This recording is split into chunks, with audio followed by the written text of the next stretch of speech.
أعزائي المشاهدين، السلام عليكم ورحمة الله وبركاته. أهلا وسهلا بكم في حلقة جديدة من برنامج الطبيب. المهندس أحمد مهندس شاطر بيحب يروح شغله كل يوم بدري وينجز أعماله بدري، ولكنه عنده عادة إنه لازم يشرب فنجان قهوة كل يوم قبل ما يمشي على الشغل. ومش يشربه كده وخلاص، لأ، ده بيحب كمان يستلذ بمرارة القهوة، وبيحب القهوة جدا جدا، وبيحس بعد كل فنجان قهوة إن هو رايق ومبسوط ومقبل أكتر على الحياة. فقرر في يوم إن هو عايز يتعلم وعايز يدور ويعرف عن العادة بتاعته، ويعرف عن القهوة، ويعرف إذا كانت مفيدة ولا لأ. أسئلة كتير بتدور في باله، بس كان أهم سؤال هو عايز يعرف إجابته: هل القهوة بتكون مسؤولة عن الحالة الكويسة اللي هو بيبقى فيها بعد ما بيشرب فنجان القهوة، ولا دي صدفة؟ ولما ابتدى يدور ويعرف، أول حاجة دور عنها ألا وهي فوائد القهوة. والحقيقة يا عزيزي إن فوائد القهوة هو لقاها كتير.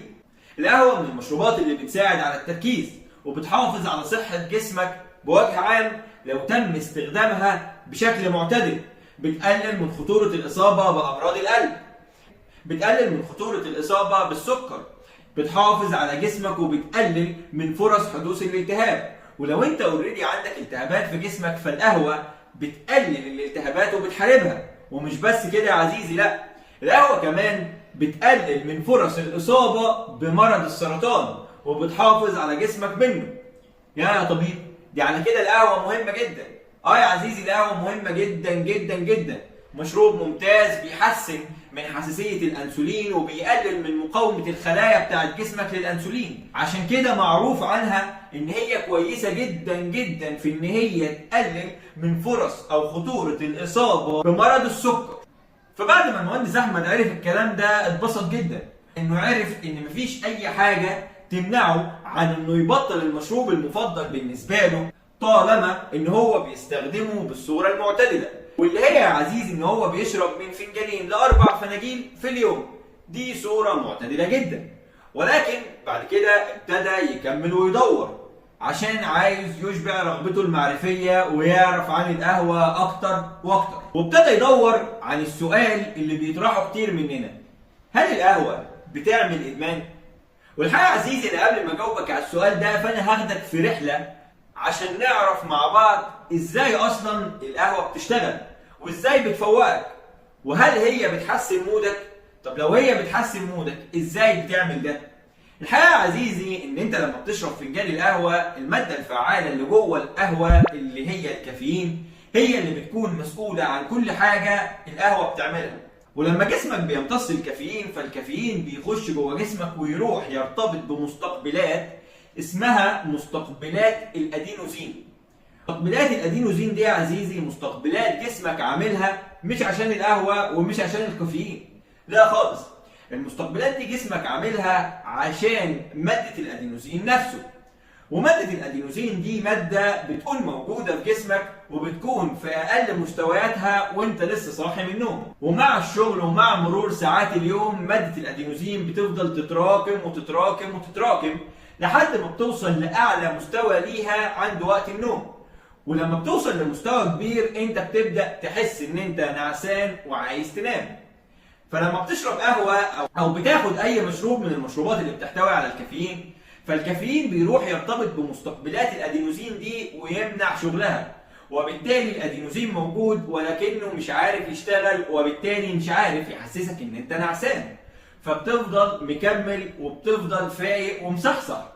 ومش كده وبس يا عزيزي، القهوة كمان بشكل غير مباشر بتبدأ تحسن من شغل وتحسن من أداء مادة الدوبامين والسيروتونين اللي بيكونوا موجودين جوه جسمك. والمادتين دول يا عزيزي هم مادتين مسؤولين عن مزاجك الكويس ومسؤولين عن مودك الحلو وشغفك الذي لا يتوقف. طول ما انت عندك دوبامين، طول ما انت حاسس بالسعادة وحاسس ان الدنيا ماشية تمام. الحقيقة يا عزيزي ان المخدرات اللي هي المخدرات الحقيقية او المخدرات نفسها بتشتغل عن طريق ان هي بتزود مادة الدوبامين اللي بتكون موجودة بشكل مباشر.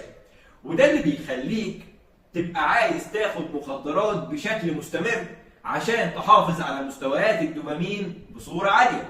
القهوة برضو يا عزيزي بتزود الدوبامين، لكن اكيد مش بنفس مستوى المخدرات، واكيد مش بشكل مباشر زي المخدرات برضه.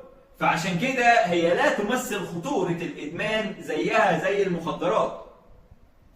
ولكن السؤال اللي دايما بيطرحه الجميع، هو انا ليه طالما ان القهوة زي ما انت بتقول مش بتعمل ادمان بشكل مباشر، ليه انا الاول ببتدي بشرب فنجان ولكن مع استمرارية شرب ليه ببدأ بعد كده احس ان هو ما بقاش بيعمل حاجة، وببدأ بعد كده احس ان انا عايز اشرب قهوة اكتر عشان اوصل لنفس اللي كان الفنجان بيعمله. والحقيقة يا عزيزي ان ده سؤال حلو وجميل ومثير جدا للفضول. ليه فنجان القهوة اللي انا كنت باخده وكان بيعمل مفعول كويس جدا معايا بقى ما بيعملش نفس المفعول، وبقى لازم اشرب فنجانين عشان اخد نفس مفعول الفنجان الواحد؟ الحقيقة يا عزيزي ان اجابة السؤال ده بتكمن في ان جسمك ذكي جدا وبيفهم اللعبة اللي انت بتبقى عايز تعملها. هو دلوقتي فاهم ان الادينوزين اللي موجود مش شغال ومش لاقي المستقبلات اللي بيرتبط بيها متاحة. طيب يوم هو عامل ايه؟ يوم هو مزود عدد المستقبلات بتاعت الادينوزين اللي بتكون موجودة جواه. وبناء عليه لو انت مثلا بتشرب فنجان قهوة في 100 جوزين قهوة على سبيل المثال، وانت عندك في جسمك 100 مستقبل من الادينوزين، فال100 جزيء بتاع القهوه كان بيروح يرتبط بال100 مستقبل بتاع الادينوزين ويبقى قفلهم كلهم، فانت تحس ان انت فايق اكتر. طب لما جسمك هيزود عدد مستقبلات الادينوزين اللي بتكون موجوده جواه من 100 ل 150، وانت بتاخد نفس عدد جزيئات القهوه اللي هم 100، فبالتالي ال100 جزيء قهوه هيروح يرتبط بال100 مستقبل اللي هيكونوا موجودين. ولكن في الحاله دي لسه في 50 مستقبل تاني فاضيين الادينوزين هيرتبط بيهم، فبالتالي مفعول القهوه هيبدا يقل. ومش كده وبس يا عزيزي، جسمك كمان بيبدا انه يزود حساسيه مستقبلات الادينوزين لماده الادينوزين نفسها. وبالتالي لو ال100 جزيء بتوع الكافيين كانوا بيرتبطوا كلهم بال100 مستقبل بتاع الادينوزين، فلما جسمك هيزود حساسيه المستقبلات اكتر للادينوزين، فممكن نقول ان العدد مثلا هيقل ولو بمقدار 10%. فهنلاقي ان ال100 جزيء قهوه بيرتبط ب90 مستقبل بس من ال100 مستقبل بتوع الادينوزين، وبالتالي ده هيقلل من مفعول القهوه اللي انت بتشربها اكتر واكتر.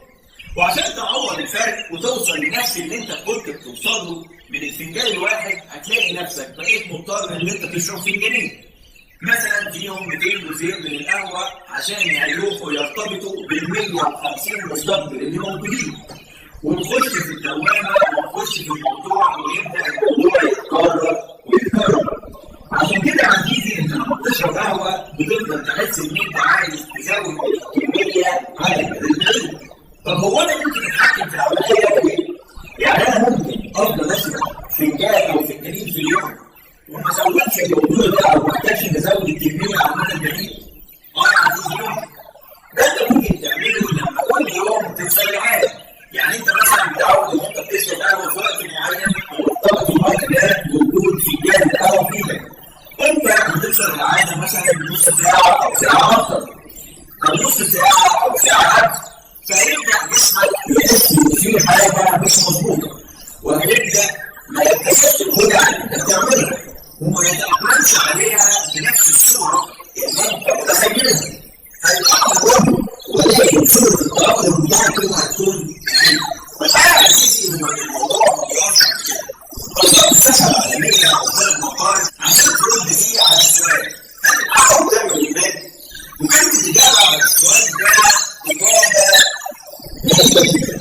ان القهوه الحقيقه مش من الادمان، ولكنها بتعمل نوع من انواع الاعتماد النفسي والجسدي.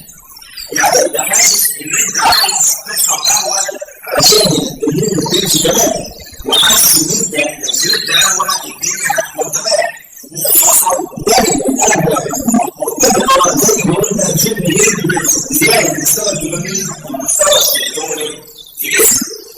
ولكن الفرق يا عزيزي بين الاعتماد النفسي والاعتماد الجسدي وبين المصطلح الجسدي، طبعا الاعتماد النفسي والجسدي انت ممكن تاخده بسهوله، يعني هيجي لك شويه صداع، هيجي لك شويه تعب،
نفسك وان انت ممكن تبقى